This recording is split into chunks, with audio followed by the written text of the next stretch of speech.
안녕하십니까? 이 시간은 에베소서 1장 강해를 시작하겠습니다. 에베소서의 저자는 사도 바울로 AD 61년 봄 이후 2년간 감금 생활을 하면서 기록한 것으로 보고 있습니다. 바울은 고린도 교회에서 목회하고 이후에 에베소서에 머물며 목회를 하고 로마로 갔습니다. 에베소서의 기록 목적은 양육된 교회를 진리로 무장하기 위해서입니다. 진리는 변함이 없다는 것을 알게 해서 무장시키는 것입니다. 창조주 하나님을 보여주는 것을 계시라 합니다. 계시는 영원전 하나님의 작정을 말하는데 당시는 계시 완성 전이었기 때문에 바울은 직접 계시를 계속 받고 있었습니다. 에베소서 1장에선 영원전 세워진 교회의 기초를 알려줍니다. 교회 설립의 기초입니다. 건물을 지을 때도 건물 밑, 땅 밑인 지하의 기초를 단단히 해야 건물이 튼튼합니다. 교회 설립도 마찬가지로 교회의 기초를 단단하게 하기 위해 1장에서 교회 설립의 기초를 알려줍니다. 교회의 기초란 첫째, 시간 밖에 계신 하나님께서 창세전에 작정하셨다는 것을 아는 것입니다. 둘째, 성자 하나님의 구속 사역에 대해서 창세전, 영원전에 예정했다는 것을 아는 것입니다. 세 번째, 마지막으로 성령 하나님이 우리 마음에 믿게 해주시는 인치심으로 보증을 해주셔서 교회의 기초가 단단히 서게 해주셨다는 것입니다. 에베소서의 내용은 영원전에 하나님이 세운 교회는 절대 무너지지 않는다. 홍수가 와도 기초를 워낙 단단하게 다져놓았기 때문에 절대 넘어지지 않는다. 그래서 세상 끝날까지 우리에게 기쁨을 주신다는 것입니다. 에베소서 1장 1절에 하나님의 뜻으로 말미암아 그리스도 예수의 사도된 바울은 에베소에 있는 성도들과 그리스도 예수 안의 신실한 자들에게 편지하노니. 바울이 서신에 대해 첫 인사를 하면서 자신이 사도된 이유는 자신의 뜻과 상관없이 하나님의 뜻으로 되었다. 내 뜻, 내 의지와 상관없다. 내가 하고 싶어 된 것이 아니고 100% 하나님의 뜻으로 말미암아 예수의 사도가 되었다고 하였습니다. 그리스도 예수의 사도된 것을 강조하고 있는데 그 이유는 내가 그리스도에 대해 알려줄 계시를 받았다. 나 바울이 가르치는 계시가 그리스도 예수의 사도로 받은 것으로서 정통적이고 확실한 계시라는 것을 강조하기 위해서입니다. 나는 분명히 그리스도 예수의 사도로서 계시를 받았음을 말하는 것입니다. 성도란 거룩한 무리들입니다. 그리스도 예수 안에서 신실한 자들에게 편지한다고 했는데 그리스도 예수 안에서 신실한 자들이라고 한 것은 난 그리스도 예수의 사도된 자고 너희는 그리스도 예수 안의 신실한 자들이니 가치와 목적이 같다는 것입니다. 신실하다는 것은 세상의 신의나 도덕 윤리가 아니고 예수를 그리스도라 믿는 믿음, 그 목적이 똑같다는 것입니다. 바울은 하나님의 뜻으로 말미암아 사도가 되었고 너희는 에베소에 있는 성도로서 너희도 모두 하나님의 뜻으로 나온 교인, 교회라는 것입니다. 여기서 바울은 그리스도 예수라고 했는데 그리스도 예수와 예수 그리스도는 어떤 차이가 있을까요? 에베소에 있는 사람들은 정통파 유대인이 아닙니다. 에베소 사람들은 이방으로서 구약을 받은 사람들이 아니기 때문에 그들에게는 나사렛 예수가 그리스도냐 아니냐가 중요하지 않고 알아듣지도 못합니다. 나사렛 예수가 메시아인 게 중요한 게 아니고 메시아가 중요한 것입니다. 우리를 구원할 구세주 메시아가 왔는데 이 메시아가 누구인지 아느냐? 바로 예수다. 30년 전에 갈릴리에서 활동하시다가 유대인에게 십자가에 못 박혀 죽은 자다. 십자가에 못 박혀 죽은 그 예수가 우리의 영원한 구세주다. 그러니 우리의 메시아가 30년 전에 돌아가신 예수라고 가르치고 그리스도 예수라고 부르는 것입니다. 예수란 이름의 뜻에는 구주, 구세주란 뜻이 있습니다. 반면 이스라엘 유대 사람들에게는 예수가 그리스도냐 아니냐가 매우 중요합니다. 왜냐하면 구약에 메시아가 온다고 몇천 년 동안 언약을 받았기 때문에 그들에게는 메시아가 누구냐 하는 것이 매우 중요합니다. 그래서 예수가 그리스도냐 아니냐를 말해야 하기 때문에 예수는 그리스도다, 예수 그리스도라고 부르는 차이가 있습니다. 2절에 하나님 우리 아버지와 주 예수 그리스도로 쫓아 은혜와 평강이 너희에게 있을지어다. 하나님이 누구인지 아느냐? 우리 아버지다. 즉, 우리는 하나님의 아들이라고 알려줍니다. 어떻게 아들이 되었을까요? 주 예수 그리스도를 쫓아, 주 예수 그리스도를 따라, 주 예수 그리스도 때문에 아들이 된 것입니다. 다 양자가 되었습니다. 은혜와 평강이 너희에게 있을지어다 라고 한 것은 주 예수 그리스도를 통해서 나는 은혜와 평강을 가졌으니 신실한 너희도 은혜와 평강이 있을지어다. 은혜와 평강이 있도록 하나님의 뜻으로 사도된 나와 하나님의 뜻으로 부름을 받아 신실한 아들이 된 자들이기 때문에 목적이나 생각, 가치가 같으니 이 편지를 읽으면 에베소 교인들은 당연히 은혜와 평강이 있게 될 것이라고 서원적 인사를 하는 것입니다. 3절에 찬송하리로다.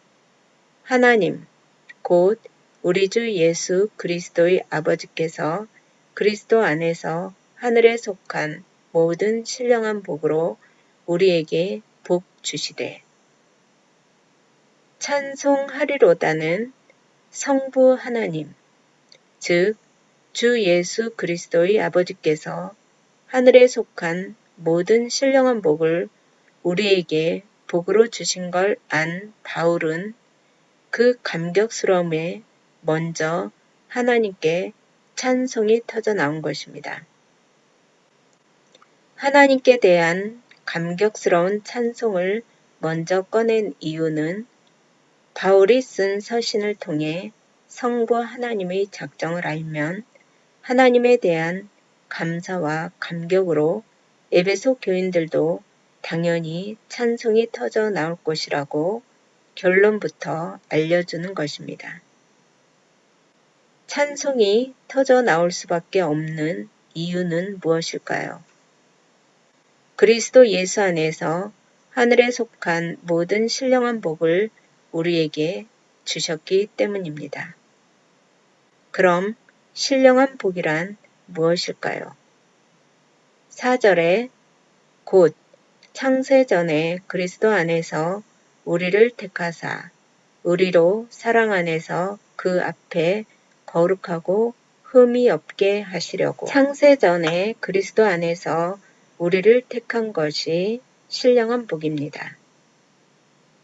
창세기 1장 1절 천지 창조전, 영원전, 시간이 시작되기 전에 우리를 그리스도 안에서 택한 것을 예정론이라고 합니다.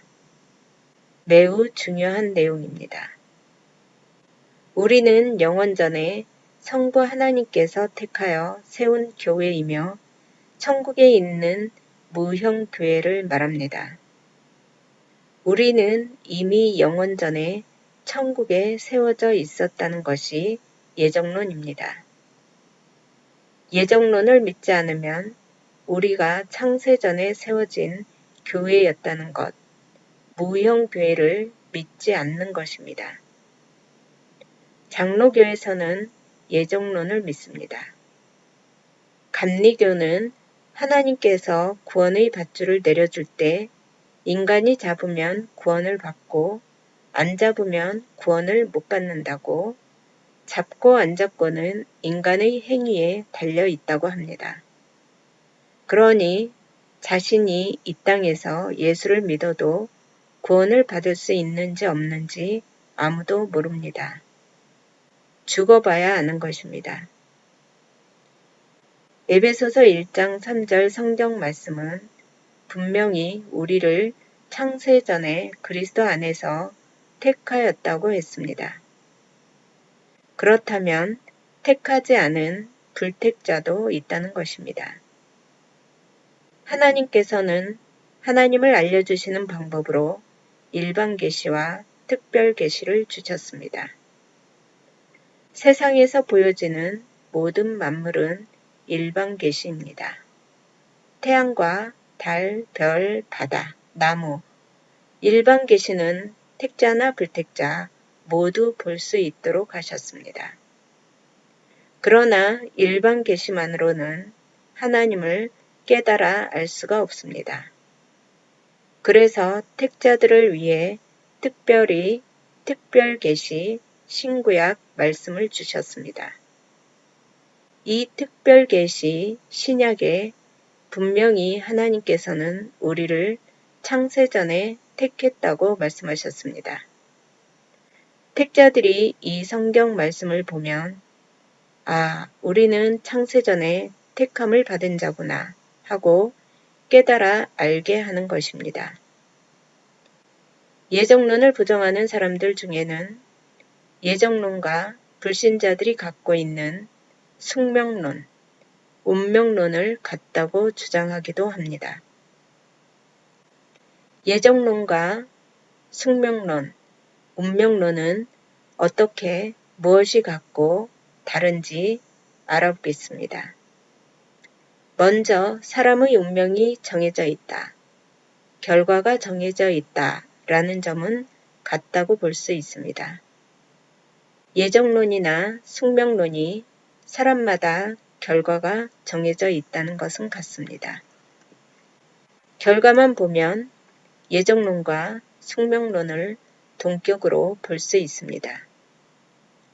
예를 들어 사람을 철로 위의 기차로 보았을 때 기차가 목적지를 향해 달려가고 있는 것은 같습니다.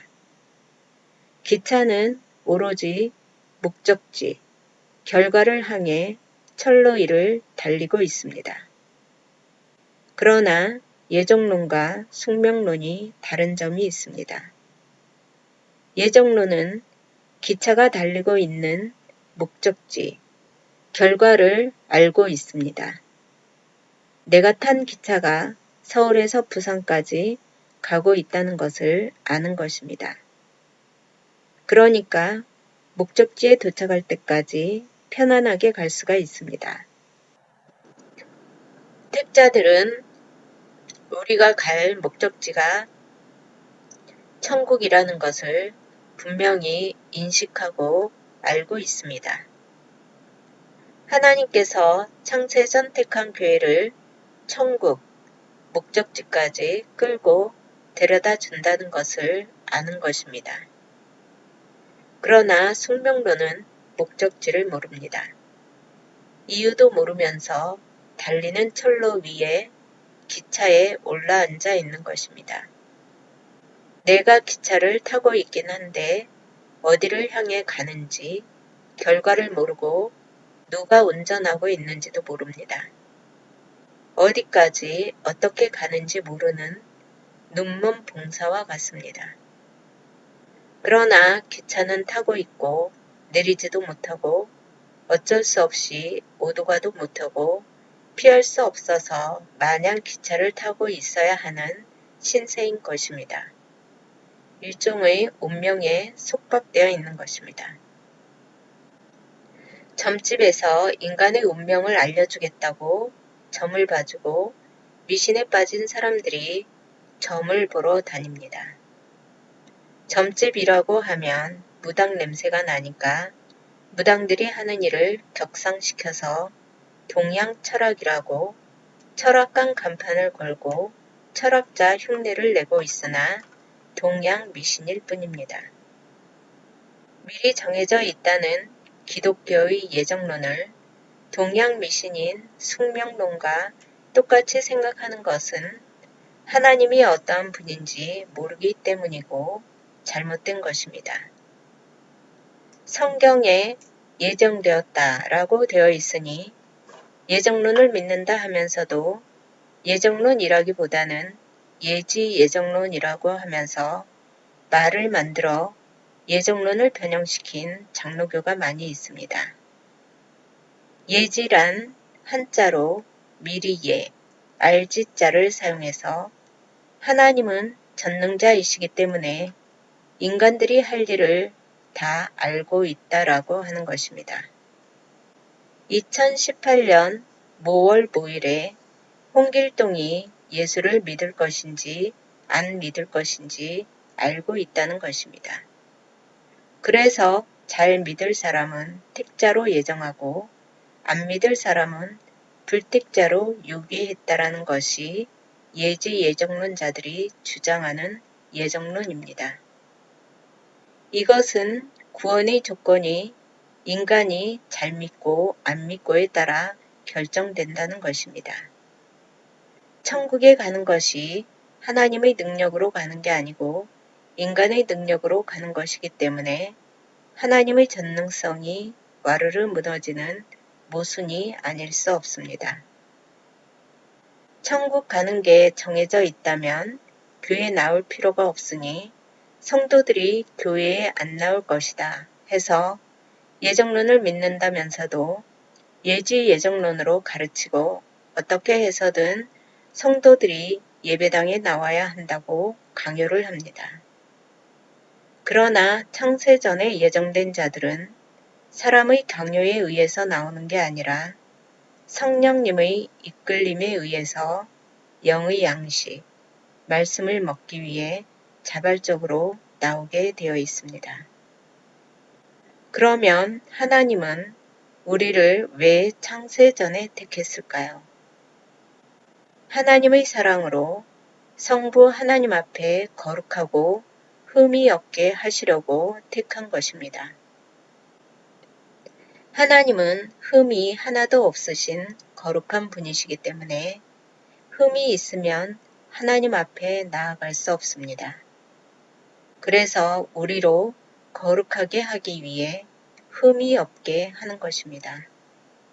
즉, 창세전 택함받은 택한 백성이 교회인데 하나님의 작정은 창세전에 교회의 기초를 설립했다는 것입니다. 교회의 기초, 그 내용은 천지 창조전, 창세전에 미리 인간의 죄와 그리스도의 십자가 사건이 하나님의 작정 안에 준비되어 있었다는 것입니다.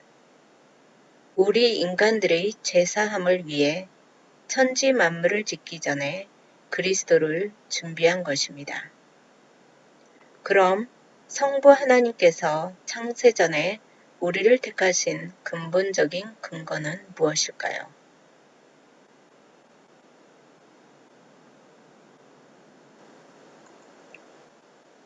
에베소서 1장 5절에 그 기쁘신 뜻대로 우리를 예정하사 예수 그리스도로 말미암아 자기의 아들들이 되게 하셨으니 그 기쁘신 뜻대로 그는 성부 하나님이십니다.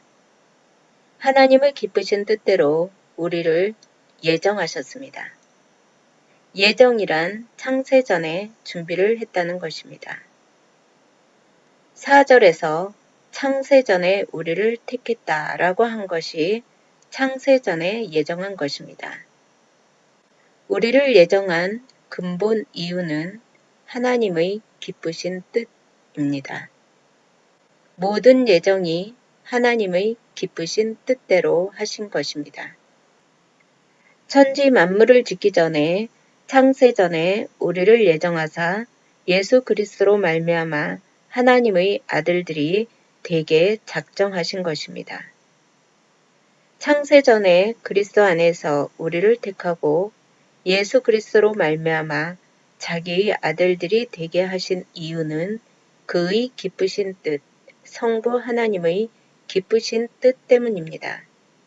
하나님의 기쁘신 뜻대로 예정하신 것입니다.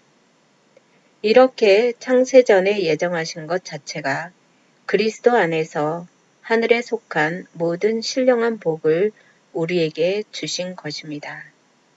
엄청난 큰 복인 것입니다.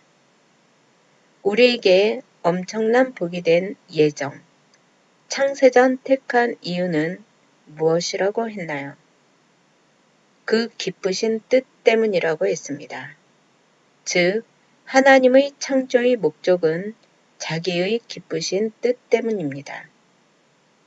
토기장이가 그릇을 만들 때 귀하게 쓸 그릇, 천하게 쓸 그릇을 결정하는 것은 토기장이의 원하는 대로 만드는 것이 토기장이의 기쁜 뜻입니다.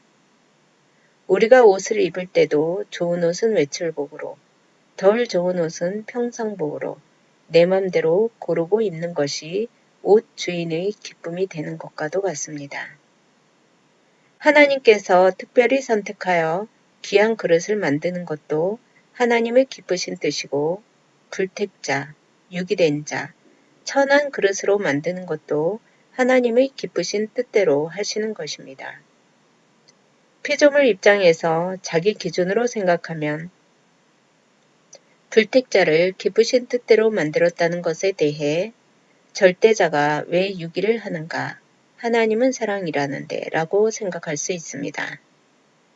그러나 하나님의 사랑도 절대자의 기준으로 생각해야 합니다. 좋고 나쁘고의 기준은 온전히 절대자의 주관적 임의에 달려 있습니다. 절대자에게 나쁜 것은 나쁘게 해서 좋고 좋은 것은 좋게 해서 좋은 것입니다. 상대자에게는 선과 악이 상반적으로 존립이 되지만 절대자에게는 선과 악이 종적 개념입니다.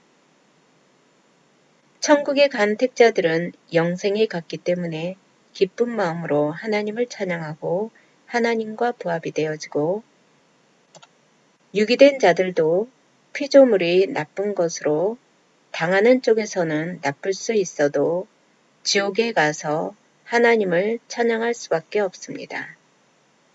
하나님은 절대자이기 때문에 피조 입장에선 고통과 슬픔 속에서도 절대자 하나님을 찬양할 수밖에 없고 하나님과 부합이 됩니다. 6절에 이는 그의 사랑하시는 자 안에서 우리에게 거저 주시는 바 그의 은혜의 영광을 찬미하게 하려는 것이라. 왜 우리를 그의 기쁘신 뜻대로 작정하시고 예정했을까요? 근본적인 이유는 그의 은혜의 영광을 찬미하게 하려는 것이라고 했습니다.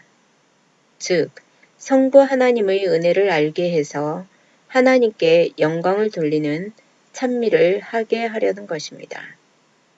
그래서 창세전에 작정하시고 예정해서 신령한 복을 그의 사랑하시는 자 안에서 우리에게 거저 주신 것입니다. 어떤 자는 찬미하고 어떤 자는 찬미 안 하는 것이 아니라 모두가 찬미하게 됩니다.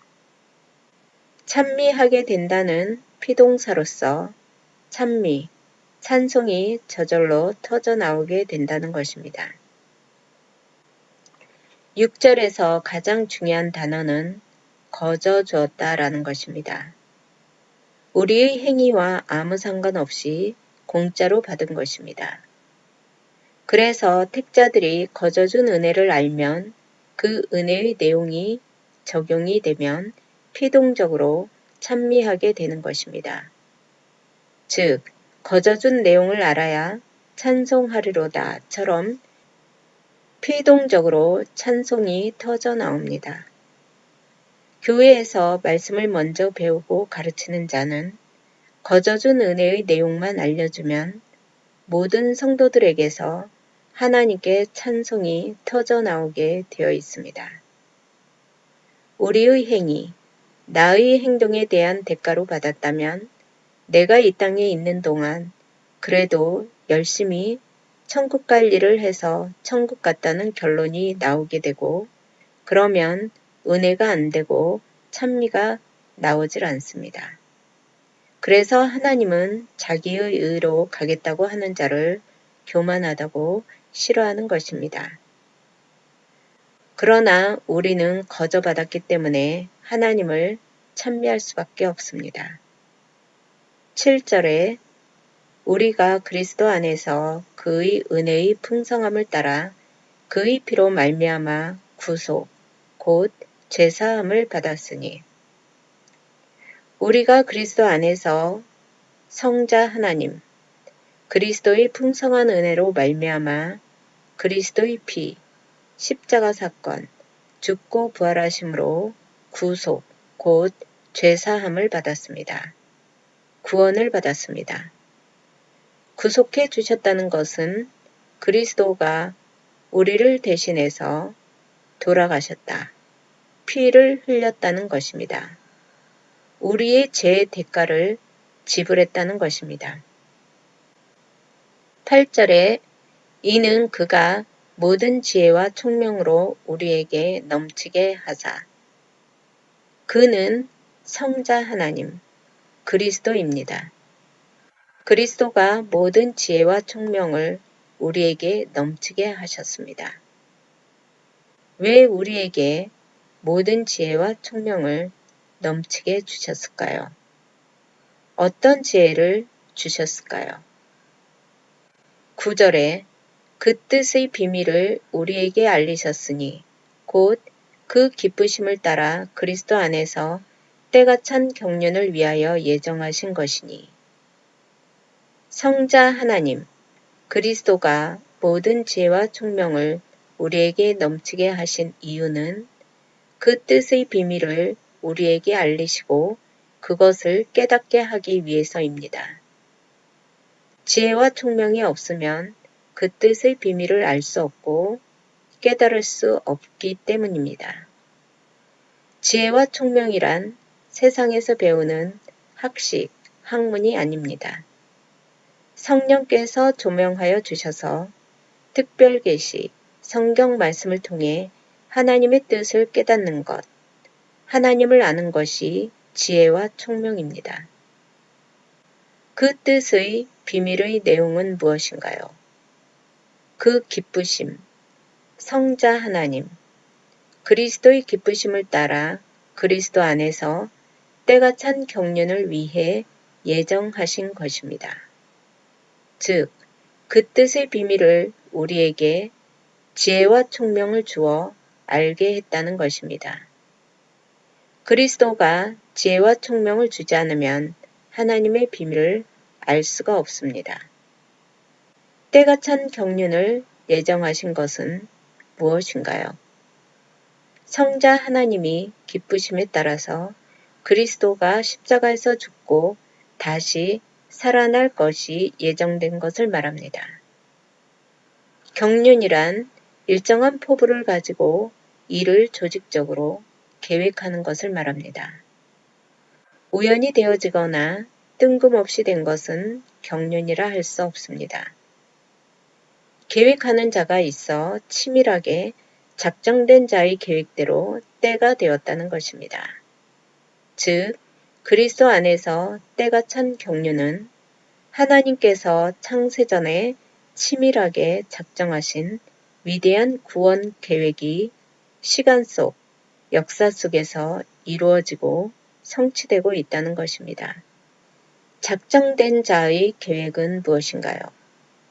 성부 하나님의 작정과 성자 하나님의 예정을 작정하신 것입니다.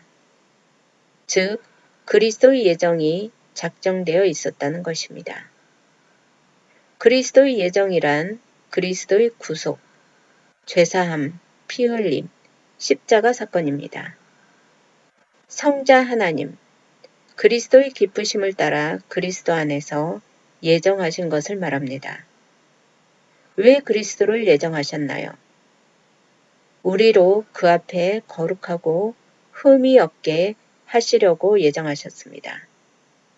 이 모든 것은 비밀이었는데 계시를 통해서 비밀을 오픈하시고 그 비밀을 깨닫게 하기 위해 우리에게 지혜와 총명을 넘치게 하셨습니다. 비밀은 이제 모두 오픈이 되었고 바울에게 계시하여 우리에게 알려주고 신약 계시 완성 이후로는 더 이상 비밀이 아니고 비밀은 없습니다. 간혹 성경 구절에 있는 비밀이라는 단어를 가지고 자기만 비밀을 깨달았다고 하면서 자의적으로 해석하는 자들이나 지금도 비밀을 계시받았다고 미혹하는 자들이 있습니다마는 절대 그런 미혹에 빠지면 안 됩니다. 우리에게 알려준 그 비밀의 내용은 무엇인가요? 에베소서 1장 3절부터 창세전에 우리를 택하사 아들들이 되게 하시고 신령한 복을 주고 우리를 위해서 그리스도 안에서 성자 하나님이 십자가 사건을 준비한 것이 다 성부 하나님의 작정에 의해서 되었다는 것, 이 모든 것이 다 비밀이었습니다. 사도들에게는 이 비밀을 그리스도께서 직접 알려주셨고 우리는 특별 계시, 성경을 통해서 비밀을 알고 깨닫게 하는 것입니다. 10절에 하늘에 있는 것이나 땅에 있는 것이 다 그리스도 안에서 통일되게 하려 하심이라. 하늘에 있는 것은 창세전 택한 백성들입니다. 창세전은 시간 밖의 영원한 세계를 말합니다.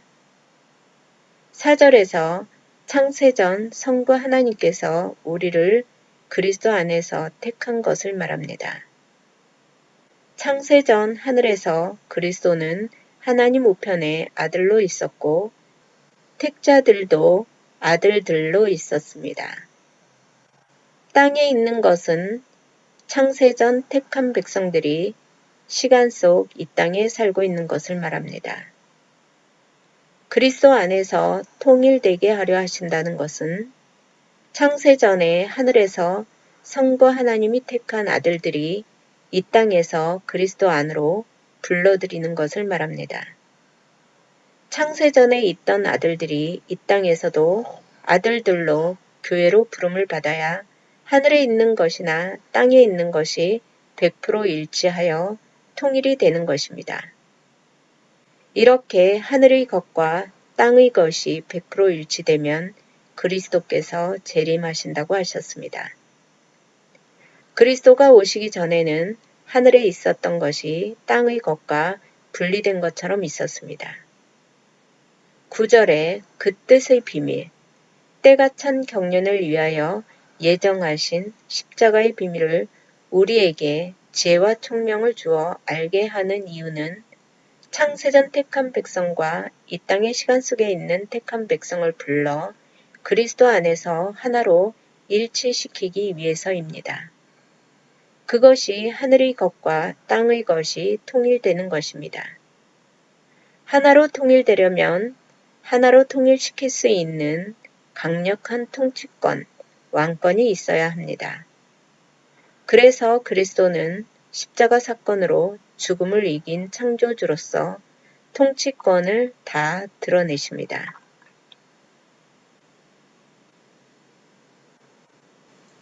11절에 모든 일을 그 마음의 원대로 역사하시는 자의 뜻을 따라 우리가 예정을 입어 그 안에서 기업이 되었으니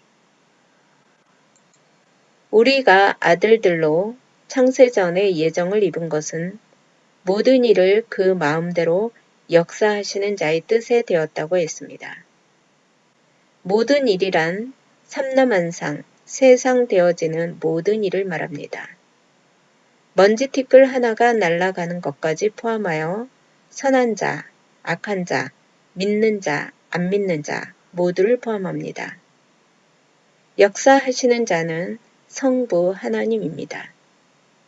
역사하시는 자의 뜻은 무엇인가요? 성부 하나님의 작정을 말합니다. 기업이 되었다는 것은 교회로 설립된 것을 말합니다. 성도들이 하나님의 예정대로 그의 영원한 소유가 되었음을 가리키는 말입니다. 우리는 모든 만물을 마음대로 하실 수 있는 성부 하나님의 작정하신 뜻에 따라 창세전 경륜에 따른 역사대로 예정을 입어 이 땅에서 교회로 세워지도록 되었다는 것입니다.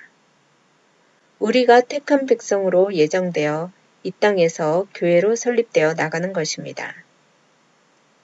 기업이란 처음에 이스라엘 백성들이 제비 뽑아 가나안 땅을 받은 것인데 신약 교회의 구약적 표현이라 할 수도 있습니다.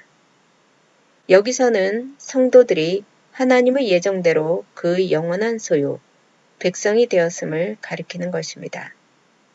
택자들을 기업이나 교회로 적용을 시켜주는 것입니다. 12절에 이는 그리스도 안에서 전부터 바라던 우리로 그의 영광의 찬송이 되게 하려 하심이라. 우리를 기업이 되게 하신 이유는 전부터 성부 하나님께서 바라던 바입니다. 전부터란 영원 전부터 바랬다는 것입니다. 무엇을 바랬나요? 우리를 통해서 성부 하나님의 영광의 찬송이 되게 하려 하신 것입니다. 성부 하나님께서 우리를 바란 이유는 성부 하나님께서 창세전부터 우리를 아들들로 택하고 예정한 그때부터 성부 하나님의 영광의 찬송이 되게 하시려고 바란 것입니다. 즉, 내 행위와 상관없이 성부 하나님의 작정대로 이루어진 것입니다. 우리를 예정하사 그의 기업이 되고 그의 영광이 찬송이 되게 하시려고 하나님께서 바란 것입니다. 13절에 그 안에서 너희도 진리의 말씀, 곧 너희의 구원의 복음을 듣고 그 안에서 또한 믿어 약속의 성령으로 인치심을 받았으니 그 안이란 창세전 성부 하나님의 작정과 그리스도의 기쁘심에 따라 그리스도 안에서 때가 찬 경륜을 위하여 예정이 되고 기업이 되어 그의 영광을 찬송하게 한다는 목적을 말합니다. 그 목적으로 우리는 성령으로 인치심을 받았습니다. 어떻게 인치심을 받았나요? 진리의 말씀, 곧 구원의 복음을 듣고 그 안에서 믿음 바대로 인치심을 받았습니다. 진리의 말씀이란 구원의 복음입니다. 구원의 복음이란 창세전에 택한 아들들이 이 땅에 있는 동안 십자가 사건을 영원전에 작정하셔서 모든 죄를 사해주겠다는 것입니다. 작정의 근거는 하나님의 기쁘신 뜻대로 택자들에게 영생을 주기로 작정했다는 것입니다. 그리스도가 십자가에서 죽고 우리들을 죄에서 구원했다. 그러니 예수를 믿어라. 여기까지가 그리스도의 구속사입니다. 그리스도가 죄인을 구원하러 온 것은 하나님의 작정의 한 부분일 뿐입니다. 교회에서 구속사는 많이 가르치고 있는데 그럼 왜 그리스도가 십자가에서 죽고 부활해서 죄인들을 구원하러 왔는가? 원인과 동기에 대한 가르침이 부족합니다. 그리스도가 죄인을 구원하러 온 이유는 하나님의 작정과 그리스도의 기쁘심에 따라 창세전에 예정된 것이었습니다. 그 안에서 우리에게 진리의 말씀, 구원의 복음을 준 것입니다. 그 안에서 또한 믿어 성령의 인치심을 받았습니다. 그 안이란 우리가 성부 하나님의 작정과 그리스도의 기쁘심에 따라 예정이 되고 기업이 되어 그의 영광을 찬송하게 한다는 것을 알고 진리의 말씀, 구원의 복음을 믿게 되고 성령께서는 그 약속에 대하여 확실하게 인을 쳐준다는 것입니다. 성도들은 성령을 통해서 택자라는 확실한 확인 도장, 보증까지 받은 것입니다. 인치심을 위해 약속대로 오순절 성령이 왔습니다. 이것이 오순절 성령이 온 목적입니다. 인간도 계약을 할 때에 서류 위에 도장이나 사인을 해야 효력이 있듯이 하나님께서도 복음을 믿는 자에게 성령을 보내 인을 쳐주었습니다. 인치심의 내용은 내가 천국집에 등기가 되었다. 천국 백성이 되었다. 생명책에 기록이 되었다는 것입니다. 인치심의 방법은 성부 하나님의 작정과 성자 하나님의 예정을 성도들 마음속에 인을 쳐줍니다. 이것이 교회의 기초가 되는 것입니다.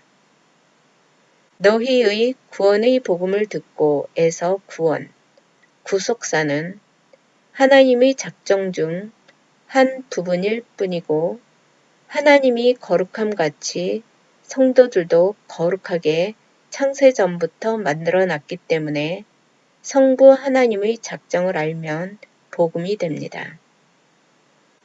우리가 그리스도의 구속사만 알고 있으면 믿음의 확신이 덜 생깁니다.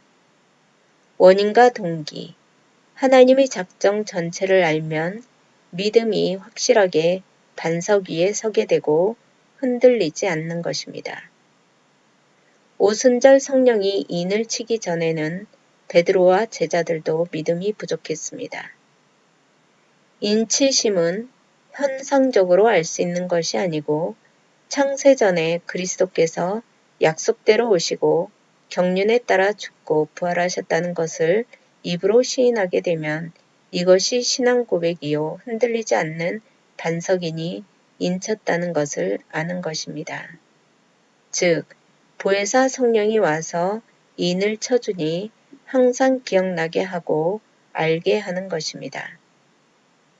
14절에 이는 우리의 기업의 보증이 되사 그 얻으신 것을 구속하시고 그의 영광을 찬미하게 하려 하심이라.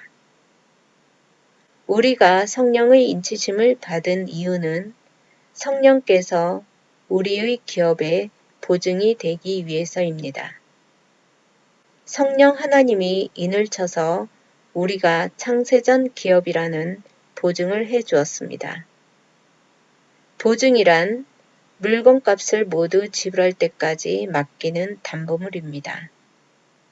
우리가 장차 천국문에 들어갈 때 우리가 받아놓은 담보물인 성령이 천국에 들어갈 수 있도록 우리 기업의 보증이 되었다는 것입니다. 왜 성령께서 우리 기업의 보증이 되셨나요? 얻으신 것을 구속하시고 그의 영광을 찬미하게 하려는 것입니다. 얻으신 것이란 창세전 택한 아들들, 택자, 교회, 여기서는 기업을 말합니다. 얻으신 것을 구속한다는 것은 창세전 택자들을 구속한다, 구한다는 것입니다. 어디로부터 구할까요? 죄악 가운데 빠져 죽을 수밖에 없는 사망으로부터 구하는 것입니다. 성령 하나님이 인을 쳐서 기업인, 택자들이 보증이 되어 창세전 얻은 것을 구원했다. 구했다는 것입니다. 성령 하나님께서 창세전 택자들이 보증이 되어 구속하고 얻으려는 이유는 무엇입니까? 그의 영광을 찬미하게 하려는 것입니다. 그의 영광은 성령 하나님입니다. 즉, 택자들이 천국 갈 때까지 천국에 꼭 간다는 소망을 주는 그 은혜의 내용을 알면 성령 하나님을 찬미하게 된다는 것입니다. 우리가 요단강을 건넜다는 것, 할례 받은 것이 믿어지는 것입니다. 그러니 성령 하나님을 찬미하게 됩니다. 영원전 하늘나라의 교회, 우리가 하늘나라 가는데 영원전 예정하신 교회가 설립되는 근거가 무엇인지 아십니까? 창세전 하나님의 그 기쁘신 뜻대로 작정하시고 성자 하나님의 기쁘심을 따라 경륜을 위하여 예정하시고 구원의 복음을 듣고 믿게 되어 약속하신 것을 성령께서 인까지 쳐서 보증을 해주었기 때문입니다. 내 힘으로, 인간의 힘으로 지으면 시간이 지나면 허물어질 수 있는데 하나님이 지으셨기 때문에 교회는 절대 허물어지지 않는다는 것을 아니까 성령 하나님을 찬미하게 되는 것입니다. 이렇게 약속하신 성령이 와서 교회를 최고로 단단하게, 더 이상 단단하게 짓지 못할 정도로 지으니 찬양이 터질 수밖에 없습니다. 우리의 기업은 교회, 성도들입니다. 바울은 교회의 설립이 성부, 성자, 성령에 의해 단단하게 세워졌다는 것을 알기 때문에 3절 시작하면서 바로 찬송하리로다 라고 찬양이 터져 나온 것입니다. 교회의 진리란 성부, 성자, 성령의 사역입니다. 그러므로 에베소서 1장 2절에 은혜와 평강이 너희에게 있을지어다 에서 있을지어다는 은혜와 평강이 저절로 생긴다. 이것이 신령한 은혜다 라고 하는 것입니다. 신령한 은혜를 잊어버리면 소망을 가질 수 없습니다. 이런 말씀이 기억될 때에만 평안하게 교회 생활을 할 수 있습니다. 믿음의 생활이 없다는 것은 성령의 사역이 없다는 것으로 성령이 임재하지 않는 것입니다. 예수를 그리스도라고 믿어지는 것이 성령 받은 증거입니다. 성령이 인치심을 해줬기 때문에 하나님을 알게 하고 마음의 눈을 밝히고 소망이 무엇인지 알게 하고 성도의 기업과 하나님의 영광의 풍성함을 알게 합니다.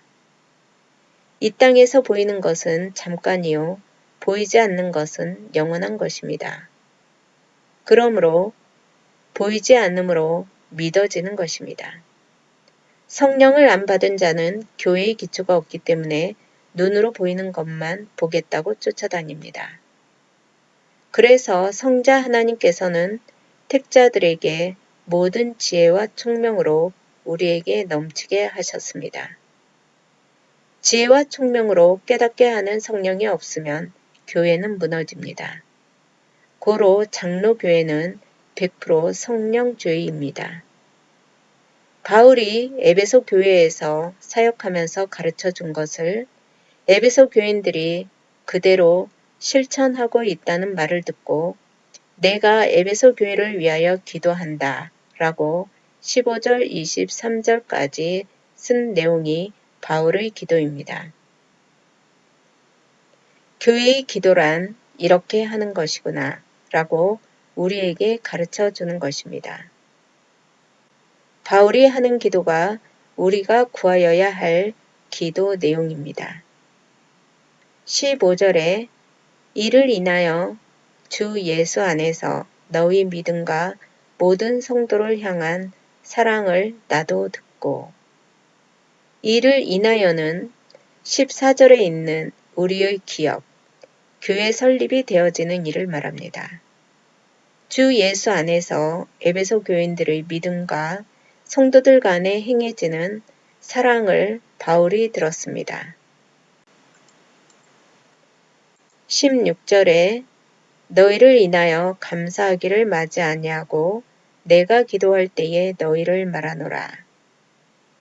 에베소 교인들의 믿음과 성도를 향한 사랑을 듣고 바울은 감사하다. 그리고 기도할 때에 에베소 교인들에 대하여 기도한다고 했습니다. 바울은 왜 에베소 교인들에게 감사하기를 마지 아니한다고 했을까요? 제자가 스승의 가르침대로 잘 따라하면 스승에게는 그처럼 보람된 일이 없을 것입니다.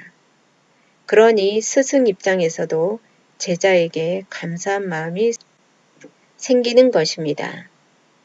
바울이 가르치고 전해준 내용대로 에베소 교인들이 신실한 교제를 하고 그리스도 안에서 하나가 된 행동으로 아름다운 교회를 세워나가는 것을 보니 감사하는 마음이 저절로 생긴 것입니다.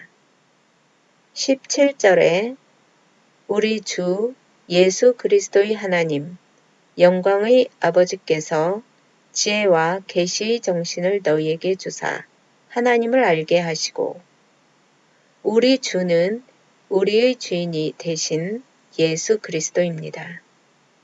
예수 그리스도의 하나님, 영광의 아버지란 영광이 드러난 하나님을 말합니다. 영광이란 우리에게, 나에게 은혜의 평강이 있어야 표현할 수 있습니다. 신령한 복을 받은 것을 성령이 믿게 해주니 은혜가 되고 그 은혜의 결과로 평강이 우리 마음속에 생기니 하나님의 영광을 표현할 수 있는 것입니다. 여기서 바울이 영광의 아버지라고 부를 수 있는 것은 5절에 우리가 아들들로 부르심을 받아 양자가 되었기 때문입니다.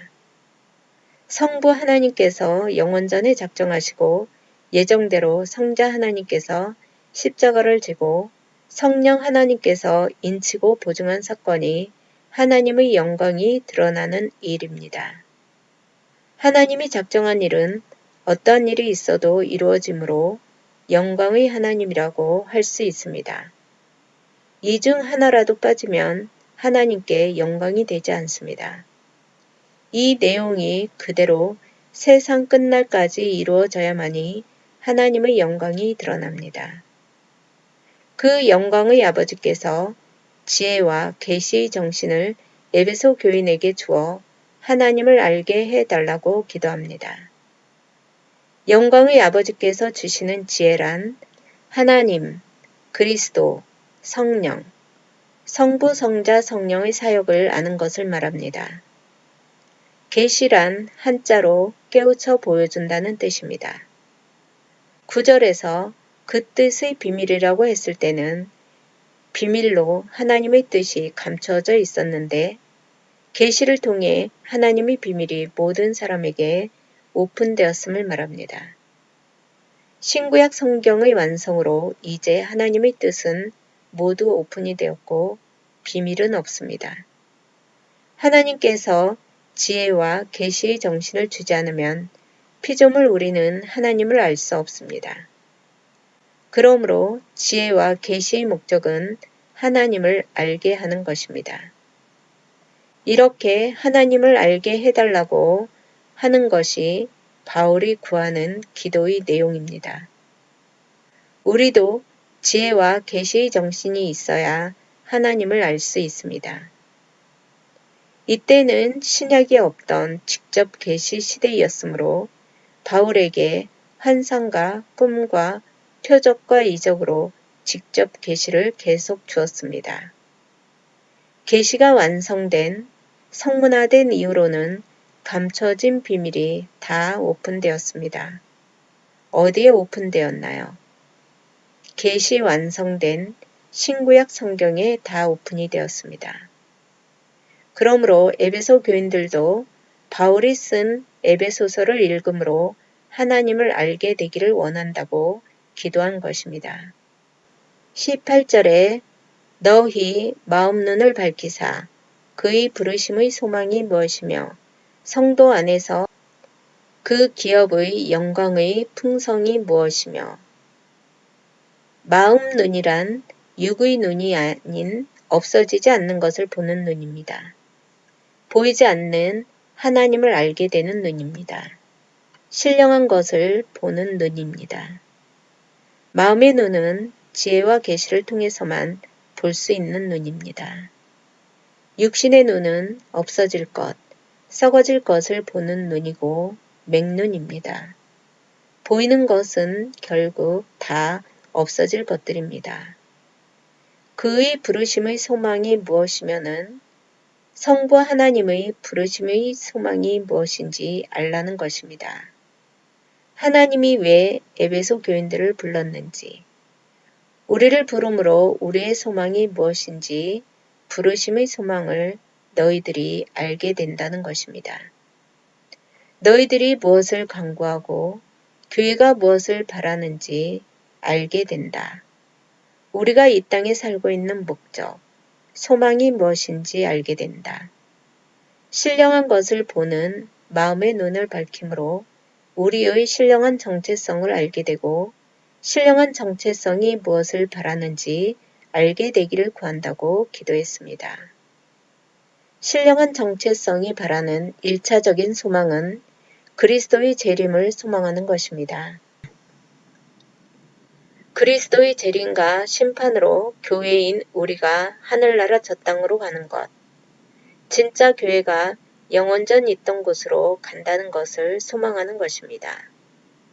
마음의 눈을 뜨니까 하나님께서 우리를 부르신 이유가 우리의 소망은 영원전 교회가 하늘나라 저 땅으로 가는 것이라는 것을 알게 되는 것입니다.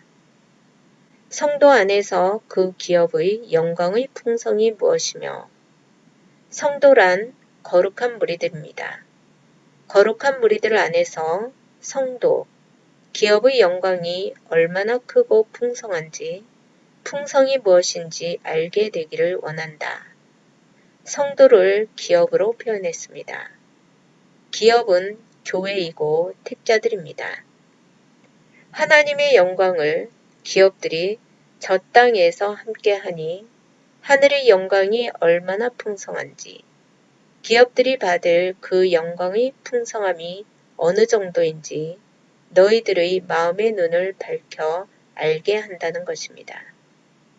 영광이란 하늘의 신령한 복을 말합니다.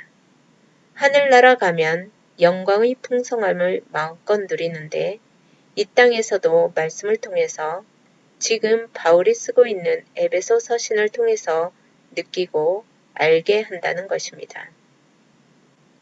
19절에 그의 힘의 강력으로 역사하심을 따라 믿는 우리에게 베푸신 능력의 지극히 크심이 어떤 것을 너희로 알게 하시기를 구하노라. 그의 힘에서 그의는 성령을 말합니다. 성령이 강력한 힘으로 역사하고 있다는 사실을 믿는 우리 택자들에게 베푸신 능력이 얼마나 큰지 너희로 알게 하기를 원한다고 바울이 기도하는 것입니다.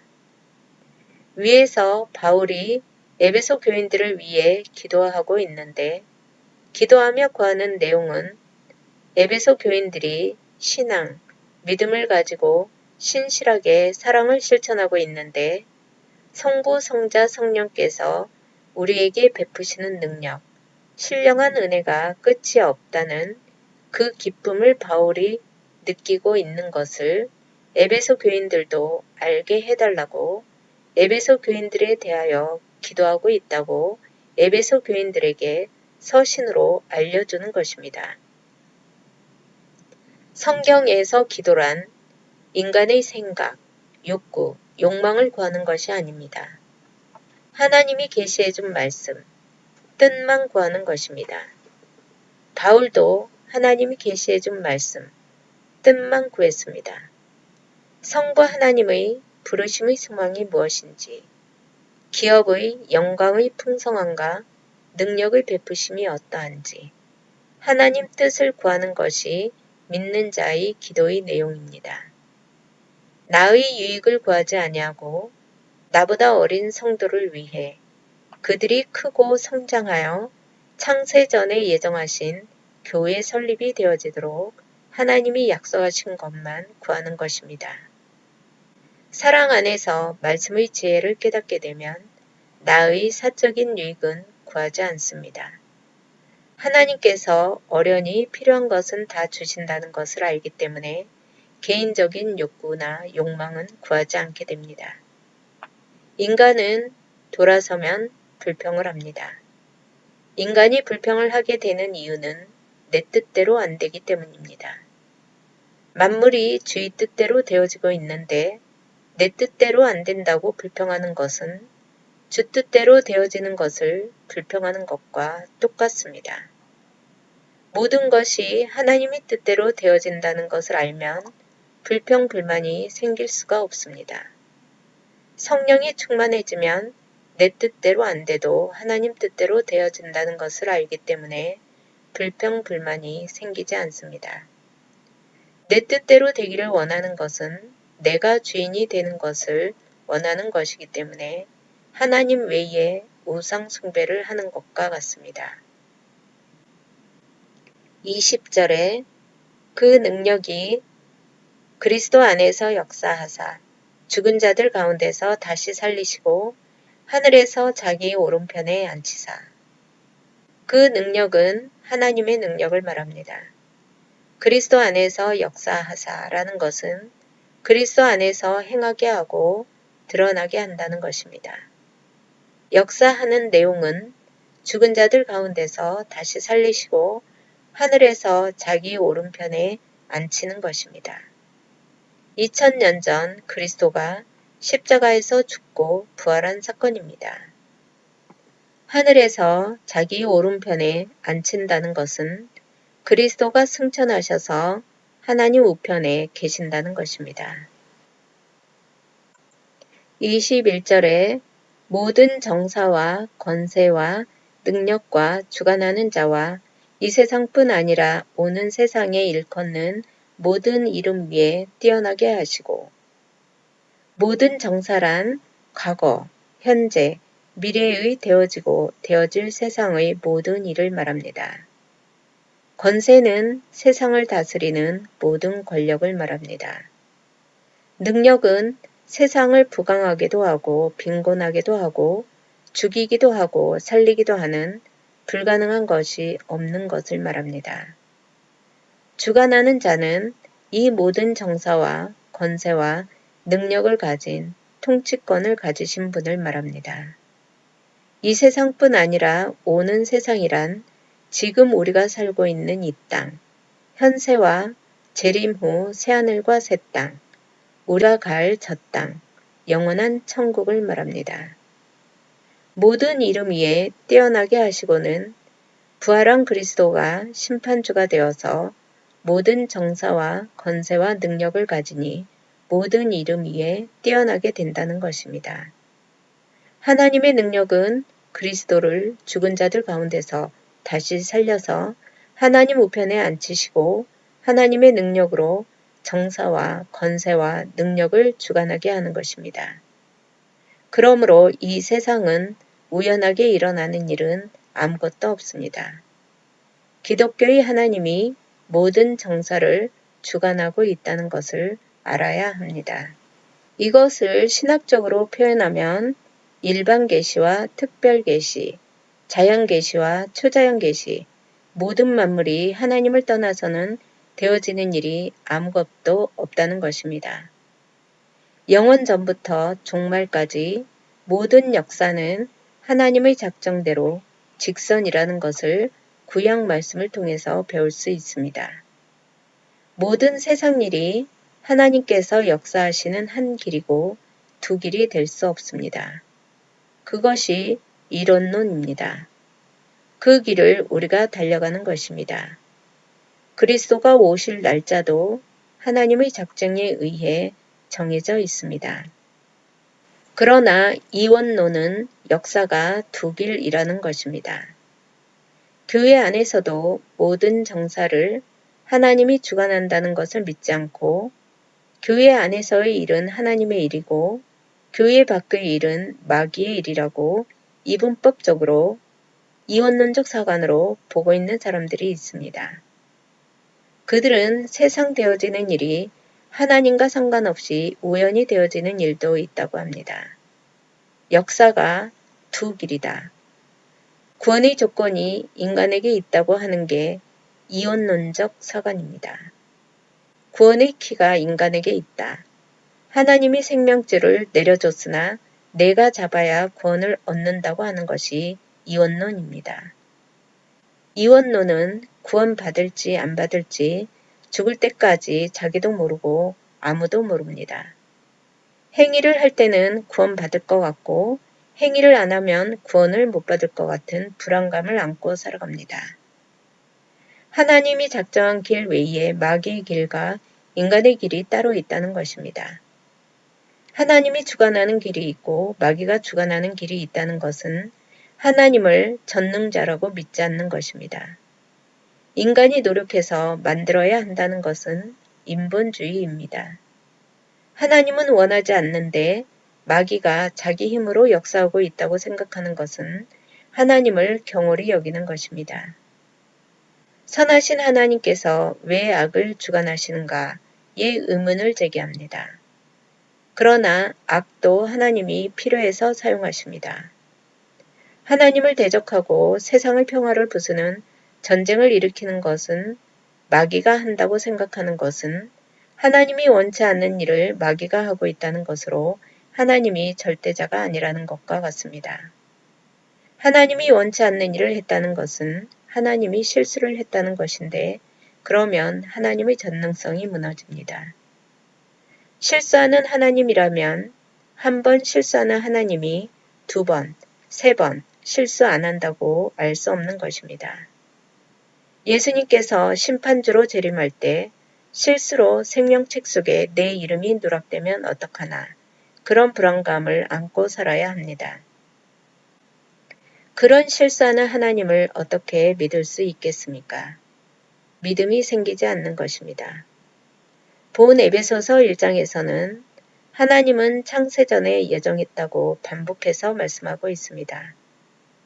예정론을 안 믿으면 하나님은 절대자, 전능자가 될 수 없기 때문에 기독교는 모두 모순이 되고 예정론을 안 믿는 것은 보이는 것만 믿고 보이는 것이 참이고 모든 근원이 물질에서 나온다 하는 유물서관입니다. 에베소서 1장 22절에 또 만물을 그 발 아래 복종하게 하시고 그를 만물 위에 교회의 머리로 주셨느니라. 그 발 아래, 그리스도의 발 아래입니다. 만물을 그리스도께 복종시킨다는 것입니다. 그리스도를 만물 위에 교회의 머리로 주셨습니다. 유형 교회의 머리 되시는 그리스도가 지령을 내리고 지금도 지체들을 통치하고 섭리하고 다스려 나가고 있는 것입니다. 23절에 교회는 그의 몸이니 만물 안에서 만물을 충만케 하시는 자의 충만이니라.